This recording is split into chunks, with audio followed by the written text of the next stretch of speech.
Hello, good morning students. Today we are going to start lecture number 3rd of chapter 3rd Nazism and Rise of Hitler History class 9th. So इससे पहले students हमने 2 lecture हमारे upload कर लिए हैं जिसमें हमने 2 topic almost complete कर लिए हैं। आज हम करेंगे topic 3rd Nazi world view. Right students, तो इससे पहले हम लास्ट टॉपिक को थोड़ा सा डिस्कस कर लेते हैं जो हम रिकन्स्ट्रक्शन कर रहे थे। तो रिकन्स्ट्रक्शन में हमने डिस्कस किया था कि हिटलर ने अपनी जो उसकी थिंकिंग थी उसने ये बोला था कि ऐसी एम्पायर होनी चाहिए, ऐसा देश होना चाहिए जिसमें 1 लीडर हो, 1 एम्पायर हो और 1 पीपल हो। इट मीन्स के होली सोली जो पावरफुल पर्सन हो, किंग हो, वो एक ही पर्सन होना चाहिए। वो कौन था? हिटलर था। तो इस इच्छा को पूरे करने के लिए उसने ये सोच रखा था कि पूरे यूरोप को वो अपने अंडर करेगा, पूरे यूरोप में वो एक सिंगल रूलर बनेगा। तो इकोनॉमिक डिप्रेशन के बाद जर्मन की इकोनॉमी को अपलिफ्ट करने के लिए हमने डिस्कस किया था, उसने इकोनॉमिस्ट हेज़लमर को अपॉइंट किया था। सो उसने ये बोला था कि जितने ज़्यादा हमारे पास रिसोर्सेज होंगे उतनी ही हमारी जो एम्पायर है और ज़्यादा पावरफुल होगी। सो इसके चलते हुए उसने पहले पोलैंड के ऊपर अटैक किया 1939 में। उसके बाद धीरे धीरे उसने वॉर छेड़ दिया फ्रांस और इंग्लैंड के साथ। फ्रांस के साथ वॉर शुरू कर लिया उसने 1941 में, और धीरे धीरे वो अपनी जो एम्पायर है वो एक्सटेंड करता जा रहा था, बढ़ाता जा रहा था। सो जब वॉर इंग्लैंड के साथ चल रहा था, इंग्लैंड के साथ वॉर को छोड़ के उसने बीच में ही उसने सोवियत आर्मी यानी कि सोवियत यूनियन रशिया के ऊपर भी अटैक कर दिया 1941 में। तो ऐसे उसने एक तरह से वर्ल्ड वॉर छेड़ दिया। 1939 में जो वर्ल्ड वॉर छेड़ दिया वो हिटलर ने छेड़ दिया, क्योंकि वो अपनी पावर को और ज़्यादा एक्सटेंड करना चाहता था, अपनी बाउंड्रीज़ को और ज़्यादा बढ़ाना चाहता था। सो ये उसका मेन मोटिव था। That's why he attack the different types of countries of Europe continent. So 1941 में सोवियत यूनियन के ऊपर अटैक करने से पहले उसने एक ट्री-पार्टी पैक्ट है जो वो साइन किया था जापान और इटली के साथ। इट मीन्स वो तीनों यूनाइट हो जाएंगे और वो जो फर्स्ट वर्ल्ड वॉर में लाइट पावर थी उनके खिलाफ है जो वो और छेड़ देंगे। सो ट्री-पार्टी साइन होने के बाद उन्होंने भी हिटलर का साथ देना स्टार्ट कर दिया। तो इस वजह से उन्होंने फ्रांस पे अटैक किया, इंग्लैंड के ऊपर अटैक किया। आफ्टर दैट उन्होंने सोवियत यूनियन के ऊपर अटैक किया, और उसके बाद फिर जापान ने यूएसए के पर्ल हार्बर सेंटर के ऊपर है जो अटैक कर दिया। उसके बाद यूएसए भी इस वर्ल्ड वॉर में इन्वॉल्व हो गया। सो 1945 में फिर वर्ल्ड वॉर कैसे एंड हुआ? जब यूएसए ने जापान के ऊपर न्यूक्लियर बॉम्ब है जो वो इंस्टॉल कर दिए हिरोशिमा और नागासाकी के ऊपर। तो इसके साथ वर्ल्ड वॉर सेकेंड है जो वो फिनिश हो गया। तो उसके बाद जो हिटलर है वो भी डिफीट हो गया, वो भी हार गया, और उसने खुद अपने आप ही सुसाइड है जो कमिट कर ली। तो ये था उसका रिकन्स्ट्रक्शन वाला फार्मूला, जिससे वो अपनी एम्पायर को इतना ज़्यादा एक्सटेंड करना चाहता था, अपनी इकोनॉमी को एक्सपेंड करना चाहता था। एक बार तो उसने यूरोप में जर्मन में बहुत ज़्यादा पावरफुल बना लिया था अपने आप को, और जर्मन एक पावरफुल नेशन भी बन चुका था। बट उसकी जो एम्पीरियलिस्टिक जो इच्छाएं थी उसके पूरा करने के लिए उसको जो है हार का मुंह देखना पड़ा, और उसके बाद वर्ल्ड वॉर सेकेंड में एंड के बाद हिटलर का भी है जो रूल है वो उसका भी एंड हो गया। राइट, तो यहाँ तक था हमारा सेकेंड टॉपिक। सो अब हम करेंगे Nazi world view. Topic 3rd में क्या है? Nazi world view. Nazi world view क्या है? नाजी वर्ल्ड व्यू का मीनिंग क्या है? नाजी क्या थी? नाजिज्म फिलॉसफी थी, आइडियोलॉजी थी हिटलर की, जिसमें उसने अपने नेशन को रीबिल्ड किया था दोबारा से जर्मन को नाजी फिलॉसफी के अकॉर्डिंग। और नाजी फिलॉसफी क्या थी इसको हम इस टॉपिक में डिस्कस करने वाले हैं।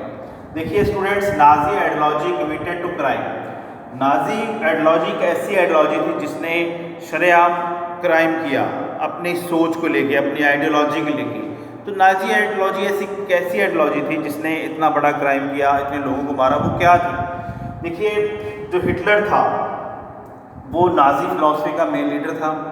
ये हम जानते हैं ठीक है जी। और हिटलर क्या सोच रहा था? According to Hitler there is no equality.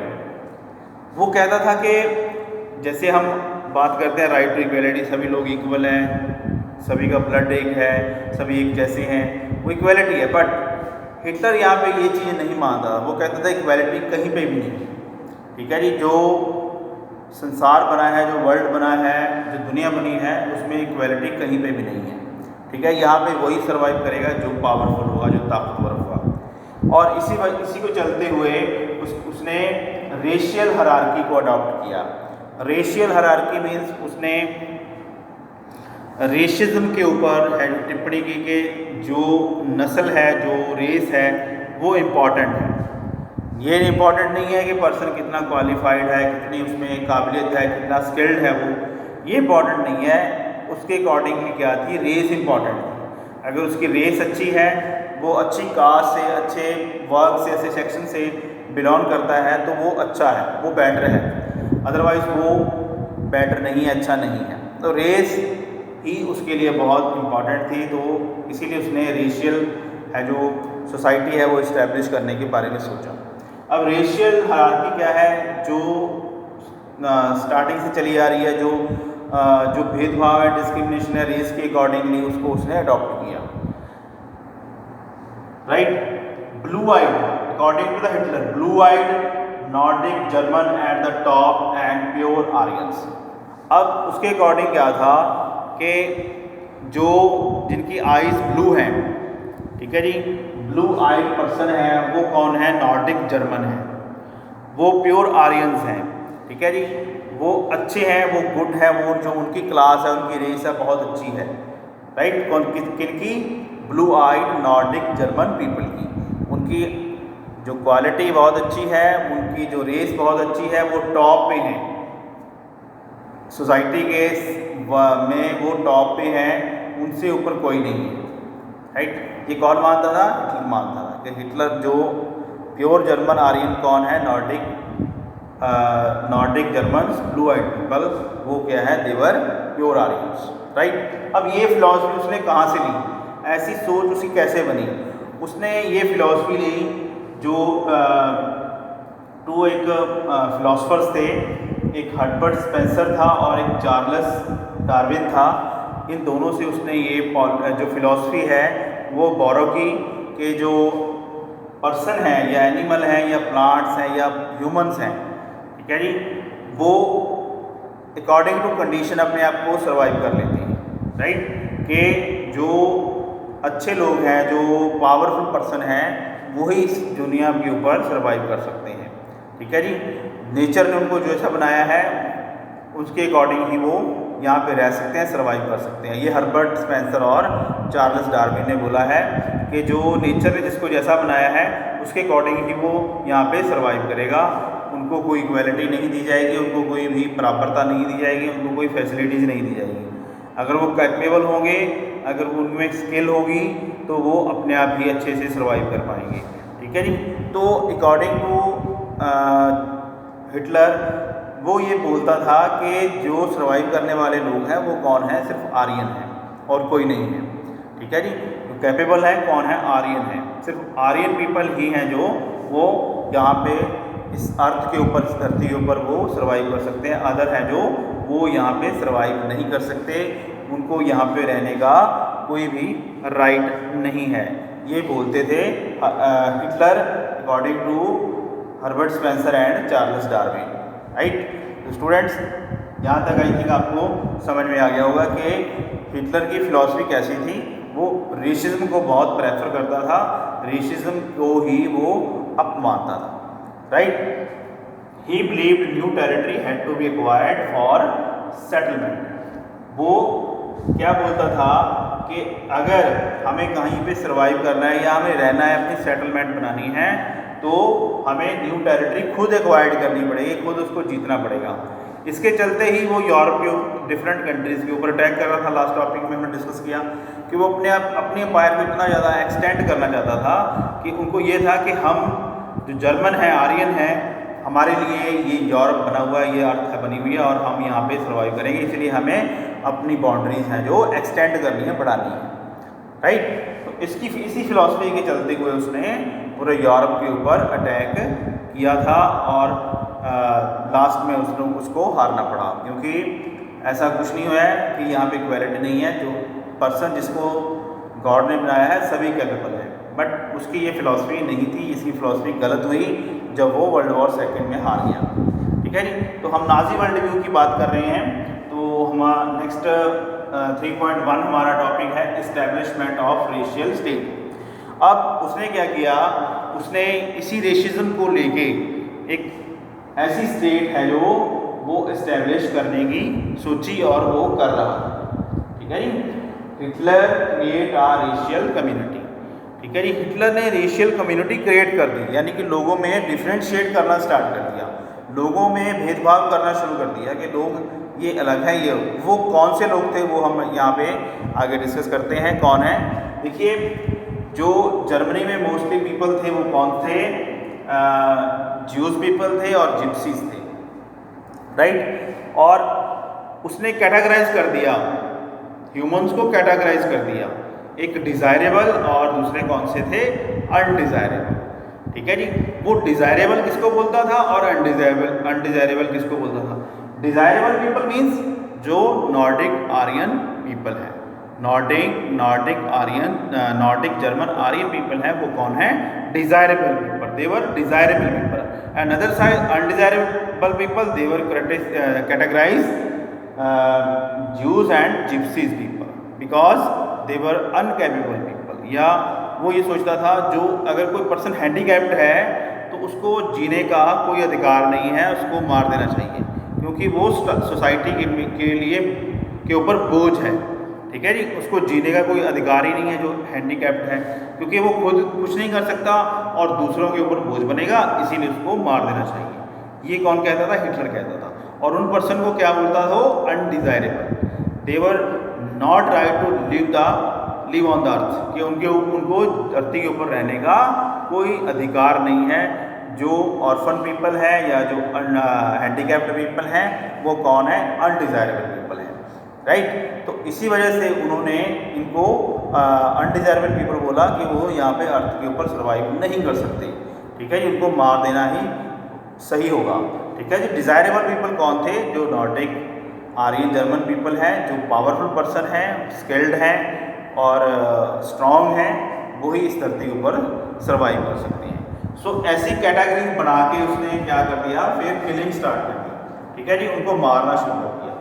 अब जो जिप्सीज और ज्यूज पीपल थे उनके रहने के लिए उनको इन्फीरियस पीपल बोला जाता था। Undesirable people were Jews, gypsies. Nazi Germany called racial inferiors. ठीक है जी। उनको इन्फीरियर्स पीपल बोला जाता था। इट मीन्स उनके साथ भेदभाव किया जाता था, उनको लाइक नहीं समझा जाता था, उनको इक्वल नहीं समझा जाता था।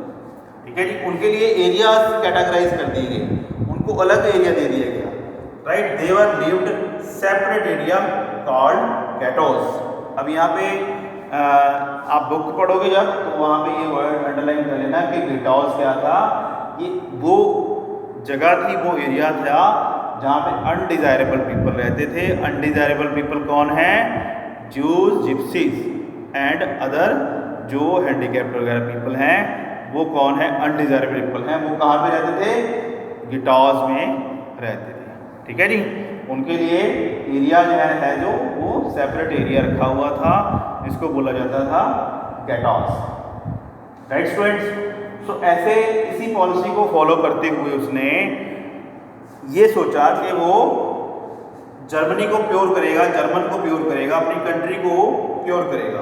1938 से लेके 1933 से लेके 1938 में Nazi territory popularised, it means leave the country. ठीक है जी। अब उन लोगों को अपनी कंट्री को प्योर करना था उसने। ठीक है जी। इट मीन्स साफ बनाना था।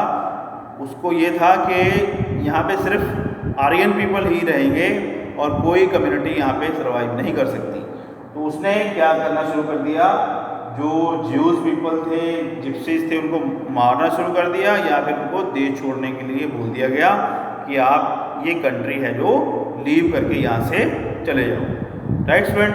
तो ऐसी पॉलिसी उसने 1933 से लेके 1938 में अडॉप्ट कर ली थी। ठीक है जी। उस टाइम वो किसी कंट्री के ऊपर अटैक नहीं कर रहा था, सिर्फ जर्मन को ही वो सेटअप कर रहा था। ठीक है जी। जर्मन में उसने ये जो है स्टेप है ये उठाने शुरू कर दिए कि अपनी कंट्री को कैसे प्योर करना है। कंट्री कैसे प्योर होगी, अगर वहाँ पे अनडिजायरेबल पीपल हैं जो उनको बाहर निकाल दिया जाएगा तो कंट्री उनकी प्योर हो जाएगी और पावरफुल नेशन है जो इस्टेब्लिश हो गया। राइट स्टूडेंट्स, तो ये था हमारा 3.1 जिसको बोल सकते हैं इस्टेब्लिशमेंट ऑफ रेशियल स्टेट।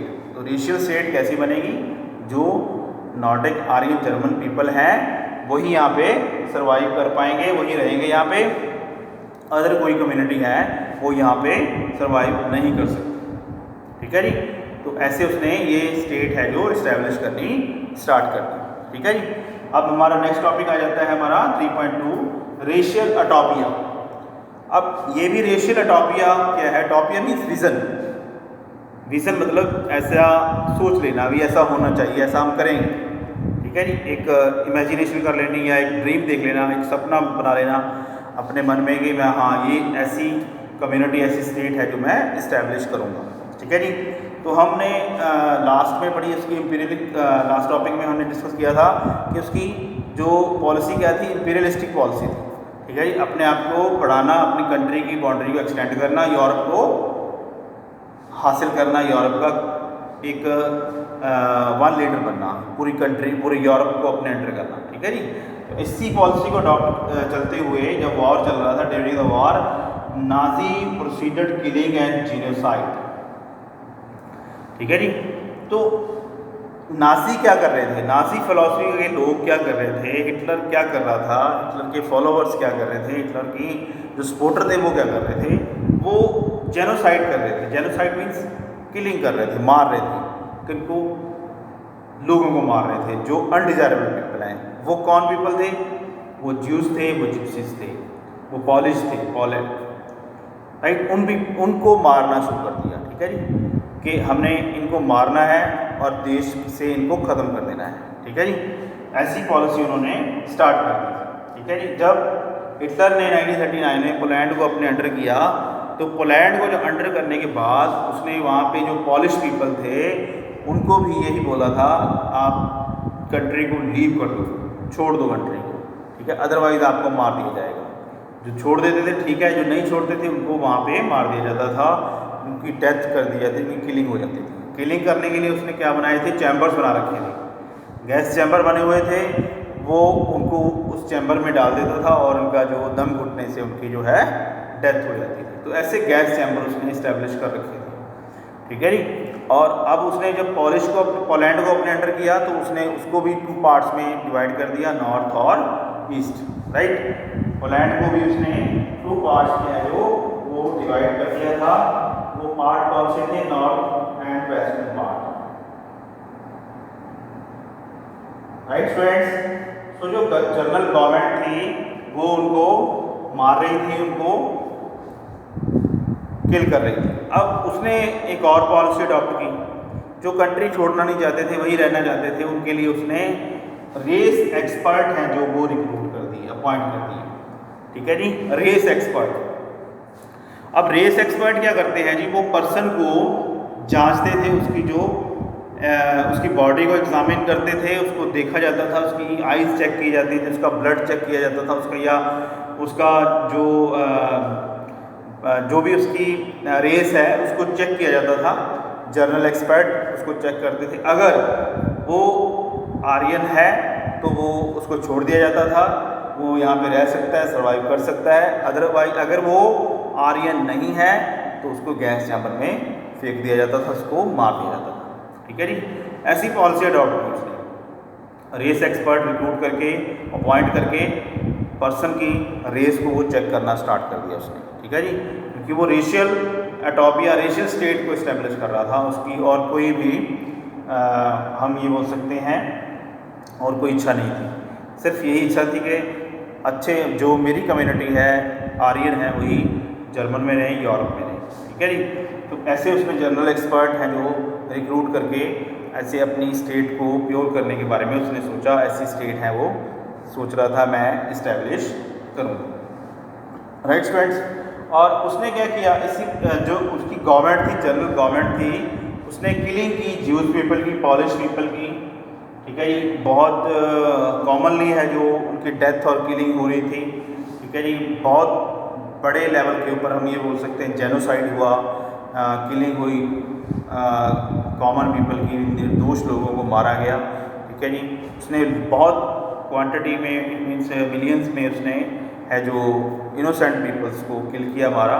ठीक है जी, एक ऐसा बच्चा जो पावर्टी में पैदा होता है, अपना जो चाइल्डहुड है या यूथ है पावर्टी में जाता है, उसके बाद जब वो एक रूलर बन गया तो वो कितना ख़तरनाक हो गया, कितना डेंजरस हो गया ह्यूमैनिटी के लिए, और उसने इतने लार्ज स्केल के ऊपर है जो कॉमन पीपल्स की डेथ की। ठीक है जी, सो रेशियल टॉपिक यही है कि रेस के बेस के ऊपर है जो स्टेट को बनाना, स्टेट की इस्टेब्लिशमेंट करनी। ठीक है स्टूडेंट्स, तो आई थिंक आपको ये टॉपिक कंप्लीट समझ में आ गया होगा। ठीक है जी, गिटॉज बनाए हुए थे, गैस चैम्बर बनाए थे, मैंने आपको समझा दिया गिटॉज क्या है। गैस चैम्बर में वो जो कॉमन पीपल है उनको डाल के मार देता था, ऐसे किलिंग कर रहा था। तो लार्ज स्केल के ऊपर उसने ज्यूज, जिप्सीज है जो उनको मारा, उनकी डेथ की। पेज के ऊपर, फर्स्ट पेज के ऊपर ही है जो डाटा दिया हुआ है, आप उसको चेक कर सकते हो। जेनोसाइडल वॉर, मर्डर जिसमें 6 मिलियन ज्यूज़ हैं, 2 लाख जिप्सीज हैं, एंड 1 मिलियन पोलिश सिविलियंस हैं, 70,000 जर्मन्स हैं। सो ऐसे इतने लोग हैं जो during the second world war है जो वो मारे गए। इनोसेंट पीपल को बहुत लार्ज स्केल पे किलिंग की गई हिटलर के द्वारा। हिटलर है जो सेकेंड वर्ल्ड वॉर के लिए भी रिस्पॉन्सिबल माना जाता है। तो स्टूडेंट्स के साथ हमारा टॉपिक ये कंप्लीट हो गया। टॉपिक है जो हमारा थर्ड टॉपिक था, हमने कर लिया, कंप्लीट कर लिया है। एक क्विक रिवीजन ले लेते हैं। नाजी वर्ल्ड व्यूज़ हमने डिस्कस किया, उसके बाद हमने establishment, racial state, racial utopia discuss किया। ठीक है स्टूडेंट्स, तो अगर फिर भी आपको इनसे इस टॉपिक से रिलेटेड कोई भी कन्फ्यूज़न हो या समझ ना आया हो, तो जब भी आपकी क्लास होती है तो आप मुझे मैसेज करके अपनी क्वेरीज हैं जो पूछ सकते हो। नेक्स्ट टॉपिक में नेक्स्ट लेक्चर के साथ मिलते हैं। Thank you everyone.